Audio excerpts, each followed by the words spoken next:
Salam jemaat sekalian, jumpa lagi dalam acara Kompas Iman, konten pembinaan Iman Hasana. Dengan saya Novianti dan bersama rekan saya Antonius. Dan dengan dua narasumber kita yang terpercaya, Pendeta Chandra Gunawan dan Penginjil Ivan. Saat ini kita akan membahas suatu tema yang cukup panas, yaitu tentang peperangan. Dalam berbagai media informasi kita mendengar tentang potensi terjadinya perang antara Rusia dan Ukraina yang didengung-dengungkan sebagai Perang Dunia Ketiga. Selain kedua negara tersebut, kita juga pernah mendengar ancaman perang antara Korea Utara dan negara sekitarnya. Nah, apakah fenomena ini merupakan penggenapan dari nubuat akhir zaman, Pak?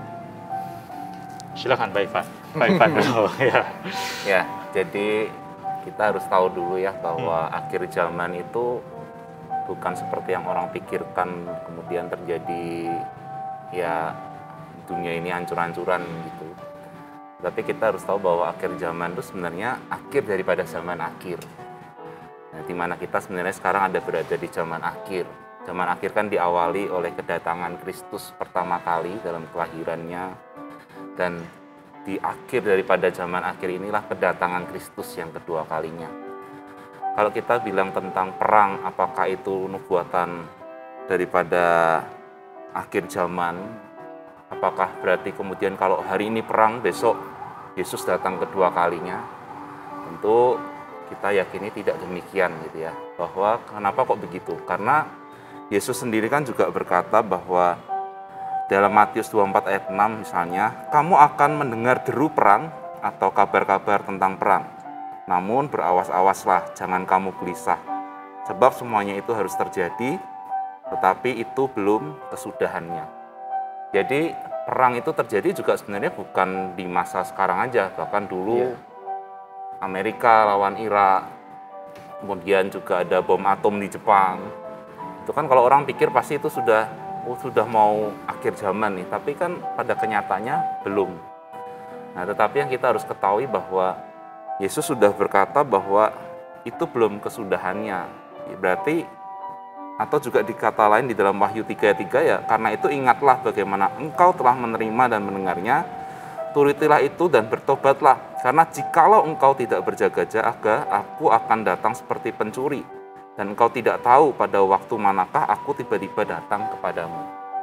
Jadi setiap kita harus tahu bahwa perang bukan berarti besok Yesus datang, tetapi perang juga Yesus katakan bahwa sebagai tanda dari akan kedatangannya. Kapan itu? Kristus saja sendiri berkata bahwa aku pun tidak tahu kapan waktunya.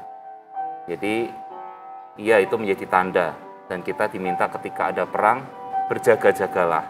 Karena kapanpun waktunya, Kristus bisa datang kembali. Begitu kalau menurut Pak Chandra? Iya, memang perang ini kan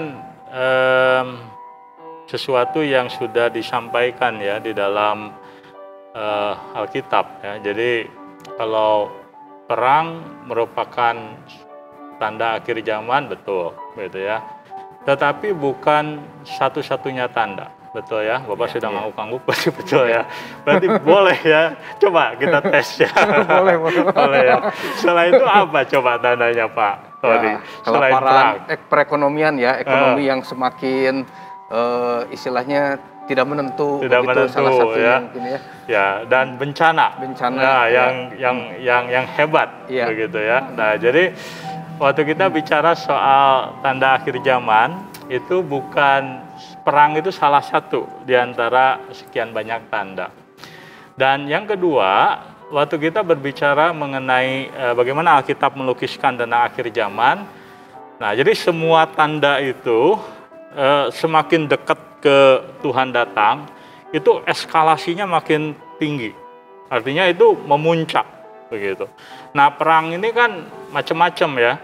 Ada perang rumah tangga gitu ya, itu nggak kategori ya, itu lain begitu. Nah, perang ini kan macam-macam. Ada perang pertama, kedua, ketiga. Nah, jadi waktu kita melihat katakanlah ada peperangan nih antara satu bangsa dengan bangsa yang lain. Nah, yang Alkitab katakan bahwa semakin zaman menuju puncaknya, ini tuh peperangannya itu bukan di level yang disebut tanda akhir zaman itu bukan yang sama seperti sebelumnya, itu makin hebat begitu. Nah, jadi memang kita tidak bisa mengatakan bahwa apakah perang Rusia dengan Ukraina, Korea Utara dan sekitarnya itu, apakah itu akan menjadi tanda bahwa Tuhan akan datang, karena perangnya belum kejadian, gitu ya. Jadi kita belum bisa menilai itu apakah ini eskalasinya itu sangat besar, sebesar katakanlah melampaui perang-perang sebelumnya. Tetapi yang pasti adalah bahwa salah satu ciri dari akhir zaman betul bahwa bangsa akan bangkit melawan bangsa, begitu ya. Tetapi sekali lagi bahwa kita tidak boleh sembarangan nebak-nebak, begitu ya. Kita nggak boleh, kalau di dalam istilah orang-orang yang studi teologi itu menyebutnya itu newspaper exegesis. Exegesis itu menafsir, newspaper itu koran. Artinya menafsir Alkitab pakai koran. Artinya baca Alkitab, ini perang. Wah, kebetulan nih lagi ada perang, pas, klop, akhir zaman gitu. Nah, itu sesuatu yang secara penafsiran tidak bertanggung jawab begitu. Saya kira Pak Ivan juga mungkin belajar tentang hal-hal seperti itu waktu seminari kan ya. Oke, ya kurang lebih begitu Pak Antonius dan Ibu Novi. Ya.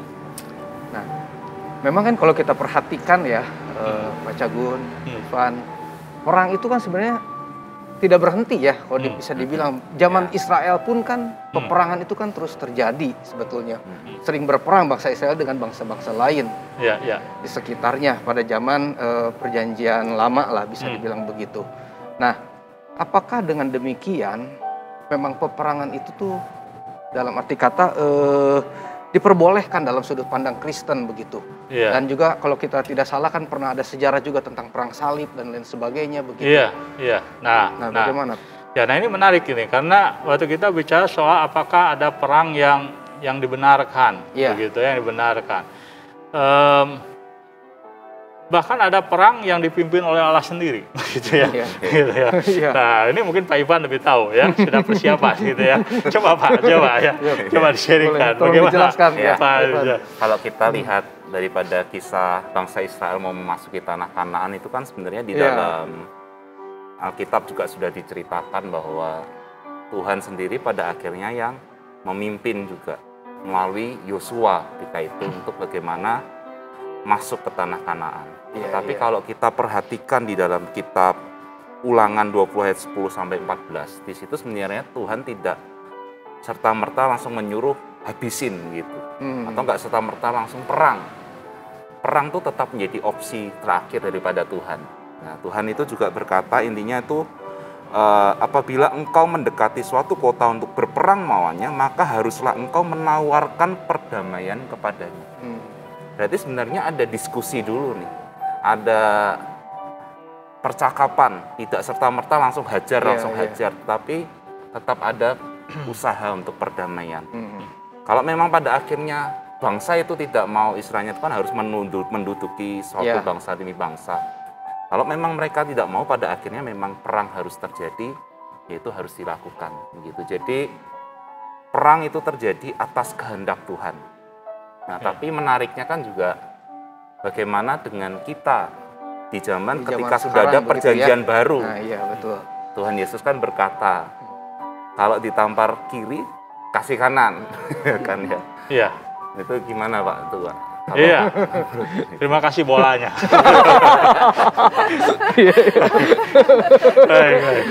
Nah, itu menarik karena waktu kita mengkontraskan antara keadilan Tuhan dengan kasih, begitu ya. Ini sesuatu yang memang seringkali terkesan kontradiktif ya. Atau seharusnya waktu ditanya saya belokin lagi ke sini ya. Boleh Pak. Ya, jadi memang menarik karena seperti tadi kan satu sisi bahwa perang diizinkan Tuhan untuk menegakkan keadilan. Gitu ya. Waktu satu bangsa berdosa, maka Tuhan memakai bangsa lain untuk menghukum bangsa tersebut. Mungkin yang paling kelihatan misalnya dalam Perang Dunia Kedua ya Bu Novi ya, bahwa waktu itu salah satu bangsa, yaitu bangsa Jepang, waktu itu mengekspansi gitu ya, wilayah-wilayah. Dan kalau kita mendengar kisah-kisah dari mereka yang pernah hidup di era penjajahan Jepang, itu kan terjadi kejahatan dalam hal kemanusiaan yang luar biasa di situ. Nah, sehingga kita melihat bahwa pada akhirnya Tuhan memakai bangsa-bangsa yang lain untuk menghancurkan gitu ya negara ini. Dan kita lihat bahwa untuk menghancurkan Jepang pada waktu itu negara-negara ini menggunakan bom atom, gitu, dijatuhkan di Hiroshima, dan kemudian kita melihat dampaknya kan luar biasa ya. Kalau kita lihat di acara Discovery misalnya kan, itu ada banyak orang mati, korban begitu banyak. Nah waktu kita melihat perang yang seperti ini, kita melihat bahwa sebenarnya di balik apa yang Tuhan izinkan juga ada keadilan yang Tuhan sedang tegakkan terhadap bangsa yang melawan Tuhan, yang melakukan kejahatan seperti itu. Nah, jadi tadi pertanyaannya, apakah itu bertolak belakang dengan hukum kasih? Nah, jawabannya tidak. Nah, tidaknya bagaimana? Begitu ya. Nah, jadi waktu kita bicara soal hukum kasih, nah, jadi keadilan yang dilakukan tanpa peringatan, tadi disebutkan ya, ada berapa peringatan tanpa ada teguran sebelumnya. Nah, itu memang bersifat kejam begitu ya. Artinya orang nggak dikasih tahu dulu, mohon hukum aja. Nah, tetapi kalau sebuah bangsa sudah diperingatkan, sudah diberitahu, tapi dia terus melawan Tuhan, maka kemudian Tuhan menegakkan keadilan dengan memusnahkan atau katakanlah menghukum dengan bencana seperti tadi gitu ya. Nah, maka kita melihat bahwa itu bukan melanggar hukum kasih. Artinya orang tersebut atau bangsa tersebut sudah memberontak, sudah sangat melawan Tuhan, sampai kesempatan yang Tuhan berikan pun dia abaikan. Nah, tetapi kita harus ingat bahwa perang itu berlaku bukan untuk personal. Nah, jadi misalnya kita melihat ada seseorang misalnya melakukan kesalahan gitu ya, dan kemudian kita bilang saya mau perang sama dia, nah itu nggak bisa gitu ya. Jadi perang itu nggak berlaku secara personal gitu ya, enggak. Jadi yang punya kewenangan untuk menghukum itu adalah Tuhan. Nah, jadi Alkitab mengatakan bahwa Tuhan itu punya dua tangan, digambarkan gitu ya. Satu tangan adalah gereja, satu tangan adalah negara. Nah, negara ini adalah institusi yang Tuhan percayakan kewenangan untuk menghukum, menegakkan yang benar, begitu ya, dan juga menghukum yang salah. Nah, jadi menghukum, ya, memberikan sanksi kepada bangsa lain itu nggak bisa bersifat personal. Gitu. Tuhan memakai institusi, Tuhan memakai bangsa lain terkadang untuk memberikan sanksi kepada bangsa lain yang melawan Tuhan. Nah, jadi kita melihat sekali lagi bahwa secara personal memang kita harus mengasihi. Ya, waktu kita dilukai kita harus mengampuni. Tetapi kita mengasihi orang lain tidak berarti waktu orang melukai kita, Tuhan mengabaikan tindak kejahatan yang orang lakukan terhadap diri kita. Kejahatan adalah kejahatan, Tuhan akan menghukum itu dengan cara Tuhan, melalui sarana yang Tuhan memang tetapkan. Begitu. Nah, maka orang Kristen kan nggak boleh balas dendam, betul nggak Bu? Ya, walau misalnya Ibu disakiti barangkali oleh orang lain, kan Ibu nggak boleh balas dendam ya, begitu ya. Itu Tuhan memanggil kita malah untuk mengampuni, harus mendoakan tersebut. Tapi bukan berarti bahwa kalau orang bersalah, kesalahannya hilang begitu aja karena kesalahannya tetap urusan Tuhan. Hanya bukan kita yang harus menghukum, begitu. Nah, ini menarik nih, Pak Cagun. Iya. Ini sebelum ditanya, nanya dulu ya? Iya. Saya tanya dulu boleh ya? Boleh ya. Nah, kan tadi Pak Chandra udah jelaskan bahwa orang Kristen kan istilahnya ada orang yang jahatin, kita nggak boleh balas begitu ya. Nah, misalkan dalam kondisi kita tuh dalam kondisi perang lah anggap kita. Nah, Bu Novi di garis depan begitu. Ada orang mulai tembak-tembak Bu Novi. Nah, bagaimana sikap kita gitu Pak? Dalam situasi perang, etika perang tentunya. Begitu. Nah, jadi dalam sebuah peperangan, begitu ya. Nah, ini memang menarik. Ada sebuah film, saya lupa judulnya apa. Tapi film itu menceritakan ada seorang yang dia itu mau ikut perang, tapi dia nggak mau bawa senjata. Gitu, saya lupa filmnya itu. Nah, itu menarik, dia nggak mau bawa senjata. Kenapa? Karena dia meyakini bahwa dia mau ikut perang itu untuk menyelamatkan orang. Korban perang maksudnya dari pihak manapun dia mau lakukan itu. Begitu. Nah, dia nggak mau angkat senjata untuk katakanlah membunuh lawannya begitu ya. Nah, tapi kan di dalam situasi perang kadang-kadang kematian nggak terhindarkan. Begitu ya, kecuali perang mulut. Mematikan juga ya. Mematikan juga. Nah, jadi memang terkadang dalam peperangan itu kematian itu tidak terhindarkan. Ya, ketika orang perang peluru seperti tadi misalnya ada bom, ada senjata yang dijatuhkan. Nah, pertanyaannya adalah ketika orang melakukan itu, apakah kita berdosa? Orang tersebut berdosa, begitu ya. Waktu dia katakanlah mengambil nyawa orang lain di dalam konteks peperangan, diri, misalkan kita bertahankan diri. Maka jawabannya adalah dalam konteks ini bahwa menghilangkan nyawa manusia gitu ya, di luar kewenangannya itu adalah dosa. Begitu. Itu adalah dosa, itu jelas begitu. Nah, tetapi ketika sebuah perang terjadi, pertanyaannya apakah ini adalah kewenangan personal ataukah ini adalah bagian dari profesi ya. Tentara ya. Ya, maksud saya bukan bagian profesi tapi bagian dari menegakkan apa yang seharusnya dilakukan, yaitu keadilan itu. Ya, sama seperti waktu negara menghukum mati. Nah ya, kalau misalnya negara menghukum mati seseorang misalnya kan, nah di kita kan ada juga hukuman mati walaupun tidak sembarangan ditetapkan. Nah, apakah seorang hakim waktu dia memutuskan bahwa orang tersebut harus dihukum mati, nah maka hakimnya berdosa? Atau jangan hakimnya deh, hakimnya cuma ngomong, yang nyuntik begitu, yang nyuntik matinya gitu kan, atau yang kalau dia ada setrum yang pencet gitu ya.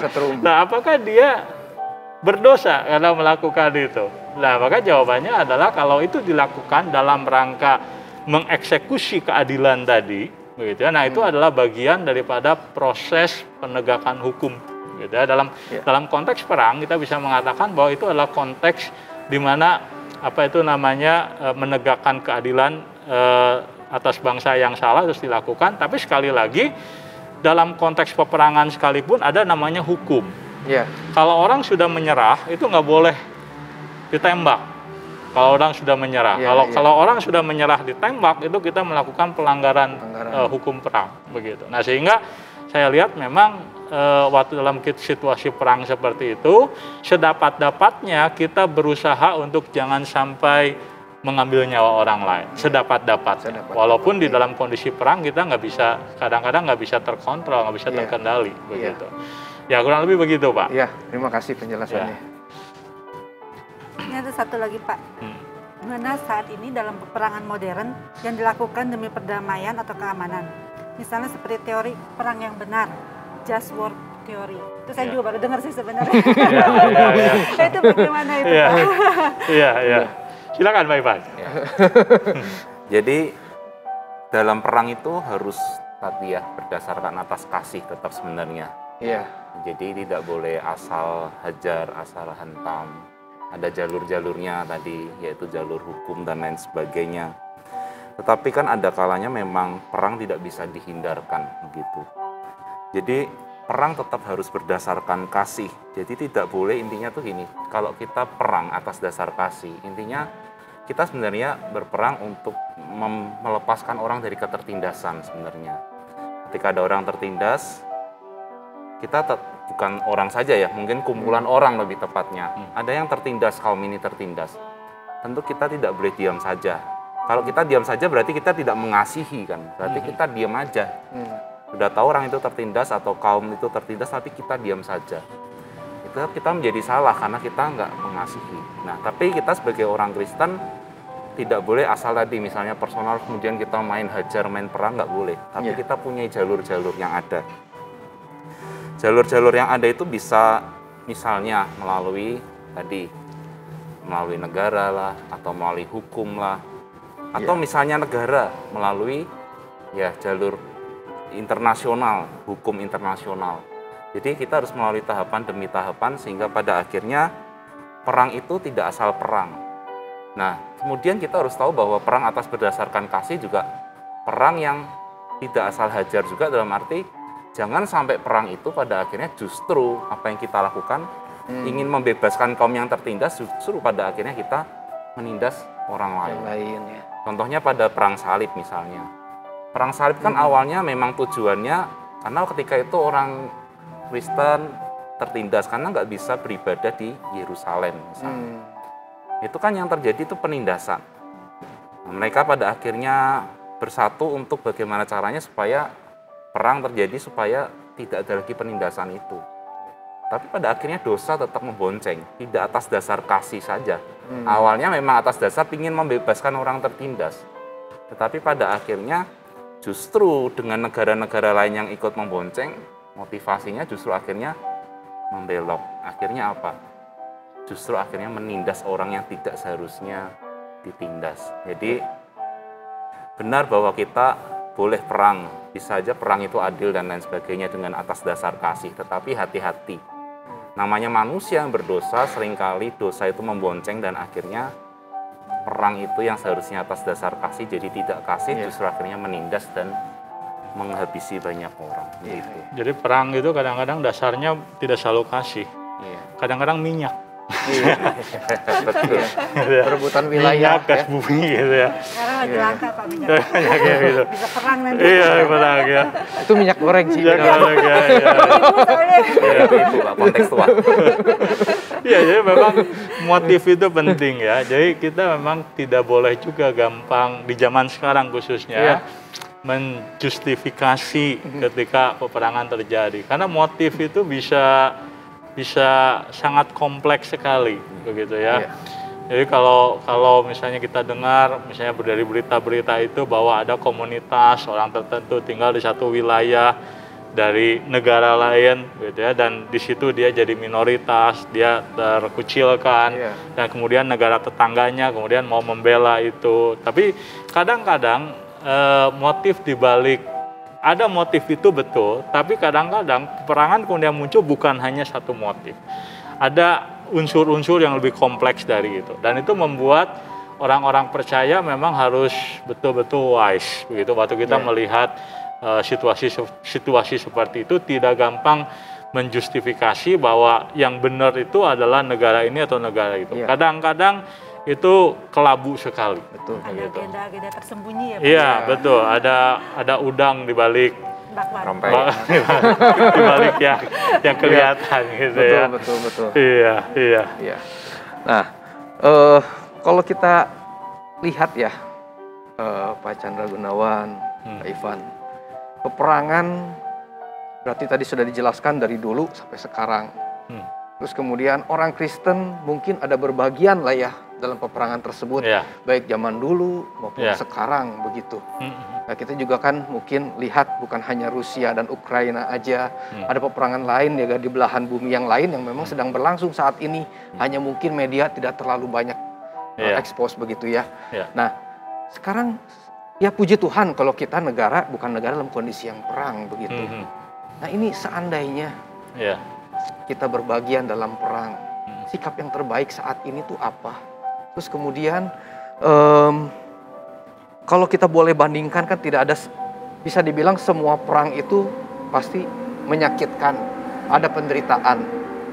Nah, kalau kita boleh bandingkan antara zaman dulu dan sekarang, apakah boleh kita bilang zaman sekarang lebih baik dibanding zaman dulu atau sama saja begitu Pak? Ya, kita biasanya yang dibolehkan kan perang-perangan ya, perang beneran ya, korbannya minimal ya. Action aja begitu ya. Gayanya doang ya. Iya. Memang kita berbicara mengenai tanggung jawab warga negara dan tanggung jawab manusia sebagai bagian dari umat manusia secara menyeluruh begitu ya. Dan di dalam saya kira di dalam konteks tanggung jawab ini kita harus menyadari bahwa ada tanggung jawab orang Kristen dalam konteks menjaga dunia ini tetap aman, tetap damai, begitu ya. Nah, artinya ketika di dalam situasi tertentu negara membutuhkan partisipasi warga negaranya untuk membela oleh karena ada kejahatan yang terjadi, misalnya kita menjadi orang yang dikirim untuk menjadi pasukan pendamaian dan sebagainya.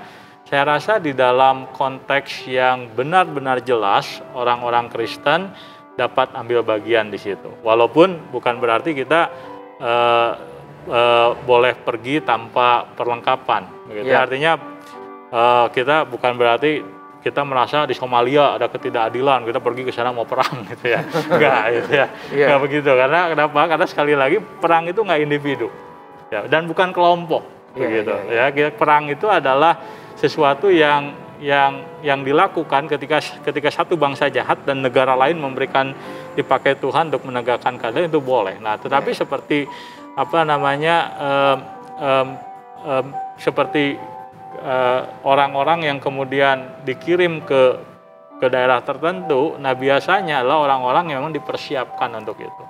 Pasti nggak mungkin orang kayak kita kan begitu ya, disuruh perang ke sana malah bikin repot kan begitu. Bukannya menyelamatkan malah butuh diselamatkan. Tapi kan orang-orang yang sudah jadi tentara misalnya, dia kan memang diperlengkapi itu. Dia diperlengkapi untuk menjadi orang yang memang terlatih untuk itu. Nah, hanya yang paling penting barangkali yang harus kita pikirkan adalah bahwa waktu seorang menjadi seorang tentara Kristen, nah dia harus berperang dengan cara yang berbeda, gitu ya, dengan orang yang belum percaya. Nah, ini bolanya untuk Pak Ivan gantian ya. Nah, kira-kira menurut Bapak gimana ya? Pak Ivan, silakan Pak Ivan. Apa perbedaan? Silakan. Pertanyaannya jadi gimana Pak? Kalau apa yang membedakan adalah seorang tentara Kristen dengan yang katakanlah non-Kristen waktu dia berada di tengah-tengah peperangan. Menurut Bapak gimana? Ya, sama-sama nembak gitu ya. Iya, sama-sama ya. Apa pakai pelurunya ada salibnya begitu? Apakah terus dituain dulu gitu ya? Minta maaf dulu baru nembak ya. Jadi kita tentu di dalam sebagai orang percaya itu kan juga diberikan hikmat oleh Tuhan. Enggak serta-merta kita maju pokoknya asal aku jago tembak, main tembak gitu, enggak. Karena ada hikmat yang Tuhan kasih bagaimana kita menghadapi musuh. Bagaimana, tentu kan juga ada cerita-cerita di balik perang, misalnya ada orang perang kemudian ternyata di dalam perang itu justru tentaranya bisa bertobat dan lain sebagainya, bisa terjadi. Iya, betul. Kan tembakan itu hanya digunakan hanya di dalam situasi tertentu, tidak asal langsung pokoknya tembak gitu kan, enggak.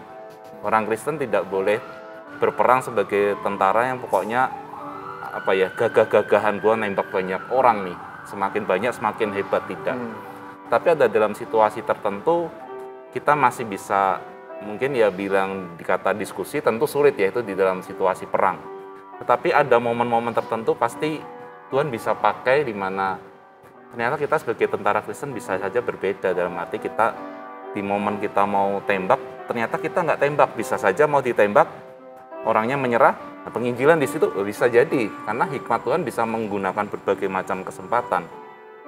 Tetapi kalau memang ada situasi terdesak tertentu, ya memang harus ditembak, ya itu kan memang harus nembak kan, itu memang kita profesi lah istilahnya, memang sebagai tentara memang harus membela semuanya, ya tentu kita harus melakukan sesuai dengan hikmat sih intinya kalau. Iya. Ya. Nah, itu yang signifikan adalah yang saya kira saya sepakat dengan Pak Ivan bahwa orang Kristen ketika dalam situasi peperangan yang dia harus ambil bagian adalah menjaga boundary supaya peperangan itu tidak menjadi pelanggaran terhadap kemanusiaan, begitu. Nah, jadi orang-orang Kristen kan kita belajar ya bahwa dalam diri setiap manusia sejahat apapun dia itu masih dia gambar dan rupa Allah, begitu. Yang sebenarnya kita harus kasihi. Karena dosa lah orang sebenarnya menjadi seperti itu. Nah, sehingga kalau kita tidak harus sampai membunuh orang, gitu ya, nah kita tidak boleh melakukan itu, kecuali memang situasi dan kondisinya memang kita tidak punya pilihan yang lain. Nah, jadi memang itulah yang saya kira tepat, begitu ya, bahwa memang orang-orang percaya kadang-kadang Tuhan izinkan harus hadir di situ, begitu ya, menjadi bagian dalam sebuah peperangan, tetapi kita tetap menjaga boundary itu, gitu ya. Kita tidak berperang demi membalas dendam, kita tidak berperang demi sekedar diperintahkan oleh atasan, oleh negara, tapi karena kita ada motivasi yang jelas di situ sehingga boundary-nya pun jelas begitu. Iya. Cukup jelas. Cukup jelas ya. Cukup jelas. Cukup jelas. Ci, ada yang mau ditanyakan lagi? Kalau saya tadi dengar dari Pak Chandra ya, dia bilang, berarti dalam dunia yang penuh dengan orang-orang jahat, kadang-kadang perang itu diperlukan untuk mencegah kejahatan yang lebih besar. Ya. Apakah pernyataan ini benar? Salah satunya memang demikian, Ibu Novi. Jadi salah satu cara yang Tuhan gunakan di dalam membatasi kejahatan adalah Tuhan mengizinkan satu bangsa dia katakanlah mengerem kejahatan bangsa yang lain. Tapi tidak selalu bentuknya perang fisik. Nah, saya memperhatikan di zaman sekarang misalnya negara-negara tertentu dia tidak memberikan sanksi dalam bentuk perang fisik, tapi sanksi ekonomi dan lain sebagainya untuk upaya mengendalikan begitu ya kondisi bangsa yang barangkali misalnya dia menindas kaum tertentu dan atau orang tertentu gitu ya. Nah, itu bisa dilakukan. Nah, jadi kita harus menyadari bahwa cara Tuhan di dalam mengendalikan kejahatan di dunia ini itu bukan hanya satu, bukan hanya melalui negara. Nah, sebenarnya itu yang kita nggak boleh lupakan bahwa kalau kita ingin supaya dunia ini tambah baik, maka dunia ini sebenarnya membutuhkan Injil. Nah, itu yang seringkali kita lupakan, bahwa kita seringkali berpikir bahwa penghukuman melalui bangsa yang menghukum satu bangsa itu adalah cara yang digunakan oleh Tuhan, betul, tapi sebenarnya cara yang paling efektif untuk mengubahkan manusia adalah ketika satu bangsa itu kemudian mengenal Injil. Dan itulah sebabnya kita membaca dalam kitab suci, Tuhan waktu datang ke dalam dunia ini, dia tidak membangun kerajaan manusia dengan kekuatan tentara atau politiknya yang menaklukkan bangsa-bangsa lain. Tidak, Tuhan tidak melakukan itu lagi. Tapi Tuhan justru memakai pemberitaan Injil untuk mengubahkan hati manusia. Begitu. Dan itu memang sebuah tantangan bagi kita ketika kita melihat bangsa-bangsa misalnya melakukan kejahatan buta terhadap kebenaran. Ya, kita memang harus mendoakan si bangsa-bangsa seperti itu. Kasihan mereka. Begitu. Mereka bisa bertobat seperti bangsa Niniwe. Tidak bisa bedakan tangan kanan tangan kiri, tapi toh anugerah Tuhan ternyata mampu untuk mengubahkan mereka. Terima kasih. Iya. Penjelasan yang luar biasa dari Pak Chandra Gunawan, dari Pak Ivan, membekali kita semua sebagai orang Kristen bagaimana kita harus menyikapi sebuah perang ya, dan bagaimana kita harus berperan sebagai orang Kristen dalam sebuah peperangan. Ya, demikianlah Kompas Iman kita hari ini. Sampai jumpa di Kompas Iman berikutnya. Tuhan berkati.